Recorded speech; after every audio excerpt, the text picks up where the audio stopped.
BBC বাংলার অধিবেশন প্রবাহতে আপনাদের স্বাগত। আজ আপনাদের সাথে লন্ডন স্টুডিও থেকে আছি মানসী বড়ুয়া, আর ঢাকায় আমার সাথে থাকছেন আকবর হোসেন। বাংলাদেশের সর্বশেষ গুরুত্বপূর্ণ আপডেট সংবাদে আপনাকে স্বাগত। শুরুতেই সংবাদ শিরোনাম, পরে বিস্তারিত।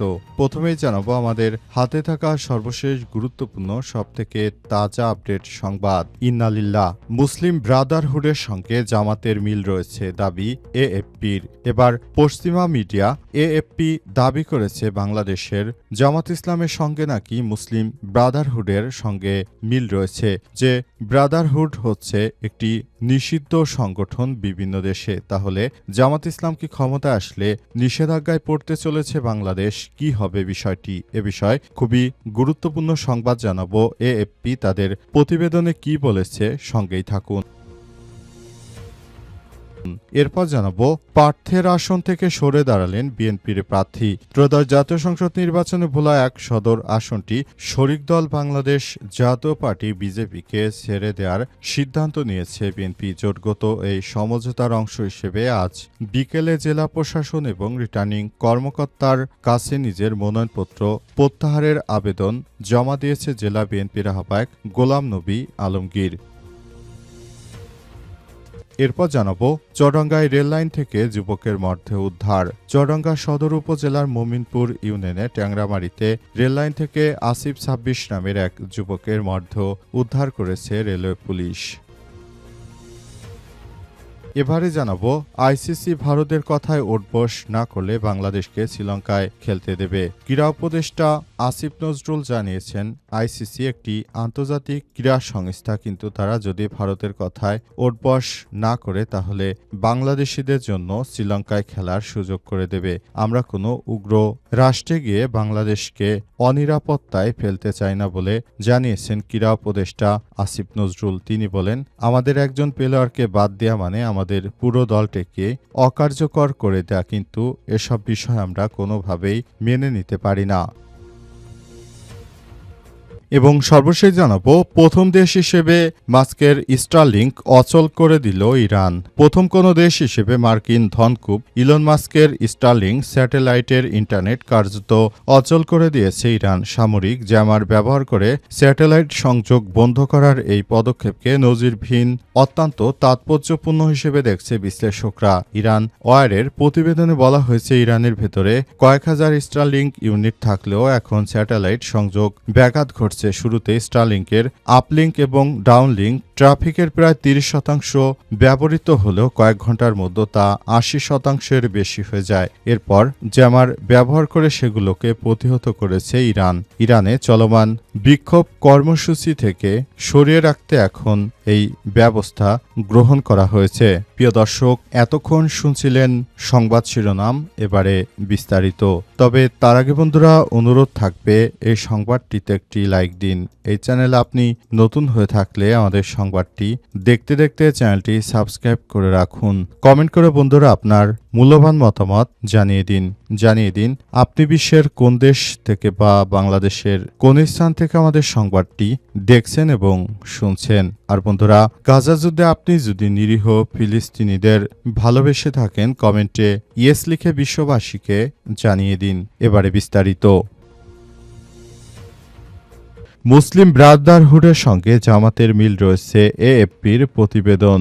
২০২৪ সালের অগস্টে ছাত্র নেতৃত্বাধীন গণ অভ্যুত্থানে সাবেক প্রধানমন্ত্রী হাসিনার ১৫ বছরের কর্তৃত্ববাদী শাসনের অবসান ঘটার পর বাংলাদেশ গভীর রাজনৈতিক অস্থিরতার মধ্য দিয়ে যাচ্ছে। এই রাজনৈতিক পালাবদলের প্রেক্ষাপটে আগামী ১২ ফেব্রুয়ারি গণ অভ্যুত্থানের পর প্রথমবারের মতো জাতীয় নির্বাচন অনুষ্ঠিত হতে যাচ্ছে। ১৭ কোটি মানুষের মুসলিম সংখ্যাগরিষ্ঠ এই নির্বাচনকে ইউরোপীয় ইউনিয়নের নির্বাচনী পর্যবেক্ষকরা ২০২৬ সালের বিশ্বের সবথেকে বড় গণতান্ত্রিক প্রক্রিয়া হিসেবে উল্লেখ করেছে।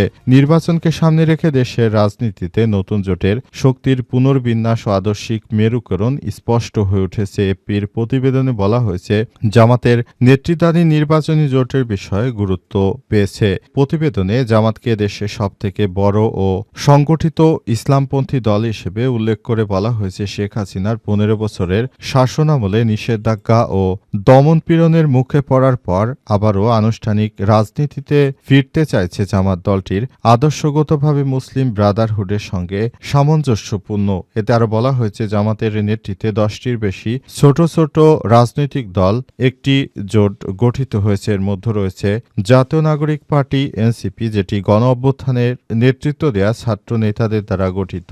এছাড়াও ছোট লিবারেল ডেমোক্রেট পার্টি, কয়েকটি প্রান্তিক ইসলামপন্থী দলও যুক্ত হয়েছে, যাদের অধিকাংশ অতীতে সংসদগুলোতে অল্প কয়েকটি আসন পেয়েছিল বলে দাবি করা হয়েছে।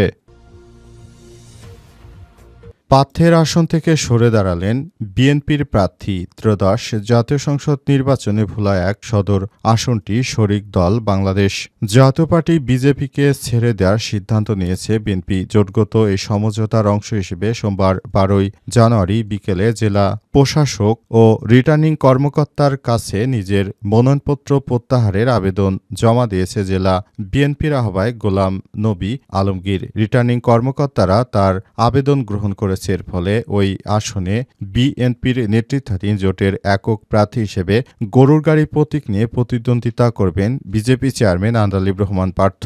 দলীয় সূত্র থেকে জানা গেছে, প্রাথমিকভাবে গোলাম নবী আলমগীরকে এই আসনে বিএনপির দলীয় প্রার্থী হিসেবে মনোনয়ন দেওয়া হয়েছিল। তবে যুগপৎ আন্দোলনের শরিকদের সঙ্গে আসন ভাগাভাগিতে চূড়ান্ত সিদ্ধান্তে ভোলা 1 আসনটি আন্দালিব রহমান পার্থকে ছেড়ে দেওয়ার ঘোষণা দেয় বিএনপি। এরপরই ওই আসন নিয়ে নানারকম জল্পনা কল্পনা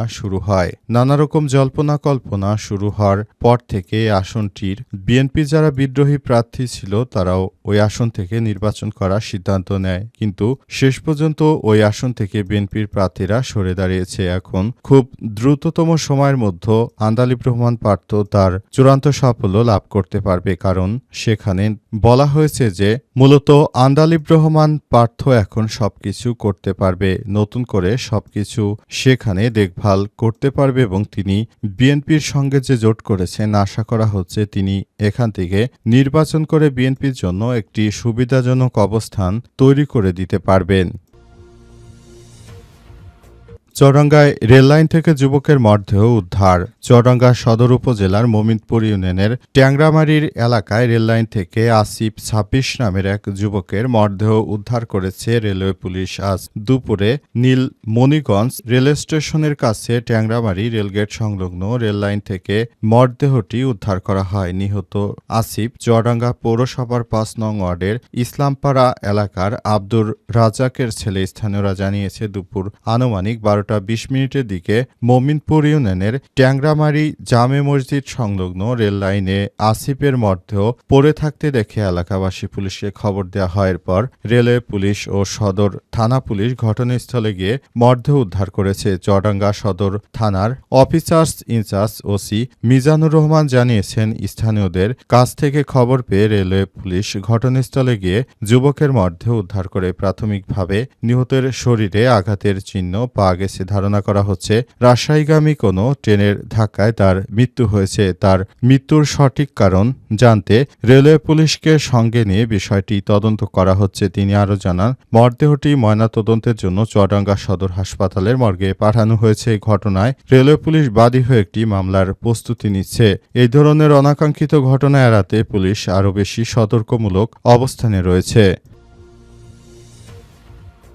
আইসিসি ভারতের কথায় ওঠবস না করলে বাংলাদেশকে শ্রীলঙ্কায় খেলতে দেবে। ক্রীড়া উপদেষ্টা অধ্যাপক আসিফ নজরুল বলেছেন, আইসিসি যদি সত্যি গ্লোবাল অর্গানাইজেশন হয় এবং ভারতের কথায় ওঠবস না করে, তবে অবশ্যই বাংলাদেশকে শ্রীলঙ্কায় খেলার সুযোগ দেওয়া উচিত। এই প্রশ্নে আমরা কোনো রকম নতি স্বীকার করব না। আজ সোমবার বাংলাদেশ ফুটবল ফেডারেশন বাফুফের ভবনে এক সংবাদ সম্মেলনে যুব ক্রীড়া উপদেষ্টা আরও বলেন, আইসিসি যদি আশা করে আমরা আমাদের শ্রেষ্ঠ বোলারদেরকে বাদ দিয়ে দল গড়ব, সমর্থকরা জার্সি পরতে পারবে না আর খেলার জন্য নির্বাচন পিছিয়ে দেব, তবে এর চেয়ে অবাস্তব প্রত্যাশার হতে পারে না। আসিফ নজরুল আরও বলেন, ভারতে এখন যে উগ্র সম্প্রদায় পরিস্থিতি এবং বাংলাদেশের বিদ্বেষী পরিবেশ বিরাজ করছে, বিশেষ করে গত 16 মাস ধরে চলা অব্যাহত ক্যাম্পেইনের পরিপ্রেক্ষিতে সেখানে ক্রিকেট খেলা অসম্ভব হয়ে পড়েছে। মুস্তাফিজের ইস্যু এবং আইসিসির এই চিঠির মাধ্যমে এটি সন্দর্ভিতভাবে প্রমাণিত হয়েছে। ক্রীড়া উপদেষ্টা আরও বলেন,